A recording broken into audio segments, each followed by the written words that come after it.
Hello everyone, চলুন আপনাদের সাথে লাল মুরগি বা কক মুরগি যেটাই বলেন আর কি, এক একজন এক একটা নামে চিনে, এই মুরগির একটা রেসিপি শেয়ার করি আপনাদের সাথে। তো যাই হোক, আমি এখানে মুরগিটা কেটে ভালোভাবে ধুয়ে পরিষ্কার করে নিয়েছি। পুরো একটা আস্ত মুরগি নিয়ে নিয়েছি আর কি, দেখতেই পারতেছেন।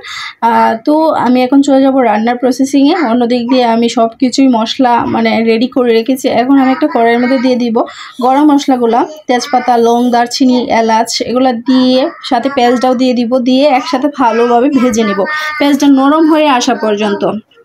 তো অন্য দিক দিয়ে আমি এখন দিয়ে দিব বাটা মশলাগুলা, আদা বাটা, রসুন বাটা, জিরা বাটা, তারপরে দিয়ে দিব জয়ফল জয়ত্রী বাটা, দিয়ে দিব একটা টমেটো কুচি, একটাই টমেটো।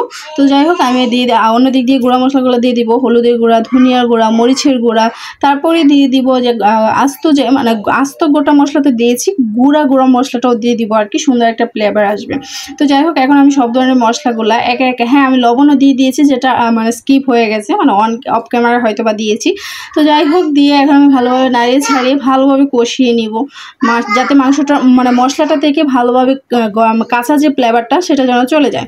তো আমি এই দিক দিয়ে মুরগিটা দিয়ে দিলাম, মুরগিটা দিয়ে এখন ভালোভাবে কষিয়ে নিব, একটু পানি দিয়ে কষাবো। নর্মালি এই মুরগিটা সিদ্ধ হইতে অনেক সময় লাগে, খাসি মুরগিগুলো যেমন অনেক সময় নেয়, এই পাকিস্তানি মুরগিটা এত সময় নেয় না, আবার এই কক মুরগিটা একটু বেশি সময় নেয়।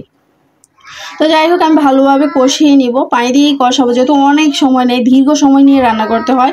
আমি যখনই এই মুরগিটা রান্না করি, তখনই মুরগিটা প্রথমে বসাই, যেন এই মুরগি হতে হতে আমার অন্য রান্নাগুলোও হয়ে যায়, দেখতে পারি এবং খেয়াল করতে পারি আর কি, একটু পরে পরে, না হলে তো রান্না করে একটু পরে পরে আসতে হয়। তো যাই হোক, জাস্ট পানি দিয়ে দিলাম, দিয়ে এখন ঢাকনা দিয়ে ডেকে আমি ভালোভাবে কষিয়ে নেব।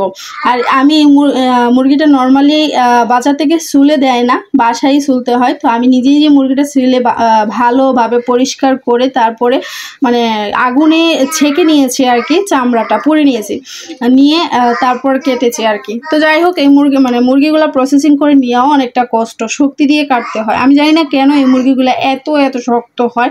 পাকিস্তানি মুরগিটা আবার এত শক্ত লাগে না, খুব অল্প সময়ের মধ্যেই সিদ্ধ হয়ে যায়, আর খেতেও ভালো লাগে। এই মুরগিটাও খেতে ভালো লাগে, দারুণ লাগে।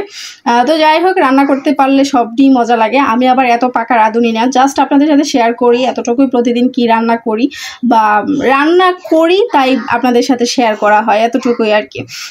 তো যাই হোক, আজকে রান্নাটা কেমন হয়েছে অবশ্যই জানাবেন কমেন্টস করে।